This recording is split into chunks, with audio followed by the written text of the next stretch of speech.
À cet égard, permettez-moi tout d'abord de renouveler mes remerciements et ma profonde gratitude aux conseillers nationaux de la transition pour avoir été la première institution à valoriser le textile guinéen en le portant lors de tous les grands événements de votre institution. Je le dis à chaque fois parce que vous êtes devenu pour nous une référence lorsque nous faisons la promotion du textile auprès des ministres, nos homologues. Cet acte prouve à suffisance votre détermination à préserver et à encourager le génie créateur de l'artisan guinéen sur le plan national, sous-régional et international. Le présent projet de code révisé de l'artisanat qui fait l'objet d'examen et d'adoption aujourd'hui est issu des recommandations de la commission d'évaluation de la loi L 92-016 AN du 17 juin 1998,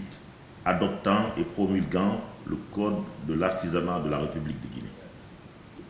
Il faut rappeler que cette première loi, après plus de 20 ans d'application, était devenue obsolète et en déphasage face aux changements que le monde en général et notre pays en particulier ont connus sur le plan économique, scientifique et social.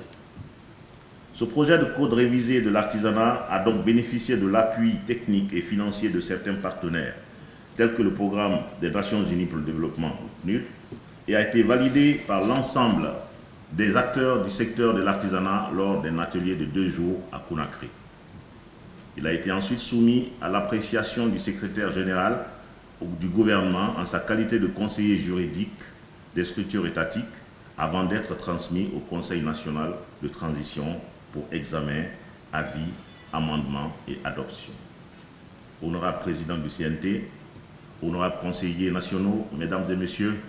il faut rappeler que les représentants du ministère de la Culture, du Tourisme et de l'Artisanat et les membres de la Commission des Affaires économiques et du Développement durable du CNT se sont retrouvés en intercommission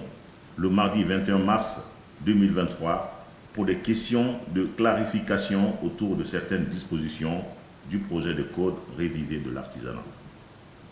Les observations soulignées par les honorables conseillers nationaux pendant cette intercommission ont été prises en compte dans le document et des réponses orales et écrites ont été données à plus de 20 questions posées. En plus, la commission susmentionnée a reçu le 31 mars 2023 les représentants des ministères en charge de l'artisanat et de la formation professionnelle pour des échanges non moins importants sur la compréhension des concepts portant sur le métier de l'artisanat qui a abouti à un consensus entre les parties prenantes en tournant le dos à des querelles sémantiques pour se consacrer uniquement à leur complémentarité pour le développement économique et social de notre pays.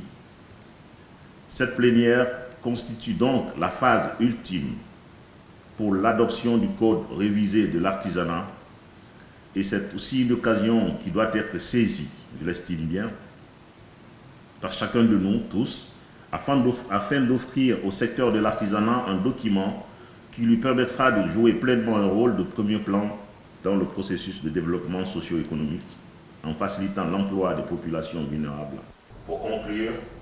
moi et mon département, nous nous engageons résolument à élaborer les textes d'application dès l'adoption par votre auguste assemblée du Code révisé